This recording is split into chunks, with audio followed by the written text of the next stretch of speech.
তো আজকে আমাদের এখানে সব নালা ফালা সাফা করার জন্য আমরা গেছিলাম মাছ ধরতে। মাছ ধরতে আমাদের সাথে কী হলো দেখো। আমরা প্রথমে আমাদের প্রথম নালায় গেলাম, নালাতে কিছু না পাওয়ার জন্য অন্য নালায় চলে আসলাম। আজকে আমার শরীরটা একটু খারাপ বলে গলাটা একটু আরাম লাগছে। তারপর অনেকবার আমরা পরিষ্কার নালাতে কাজ করার পর বুঝতে পারি যে নতুনবার সাফা করার জন্য মাছগুলো পড়ছে না। তারপর আমরা লোকেশন চেঞ্জ করতে থাকলাম বারবার।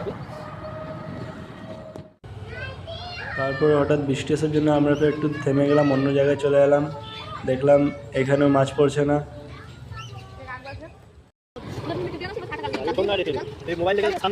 তারপরে আবার আমরা লোকেশন চেঞ্জ করি, যে নালাটা সাফা করেছে তার অপোজিট থেকে। সেখান থেকে এসে ফেলার পর 2-3 মাছ খাওয়ার চেষ্টা করলেও মাছ খাইনি।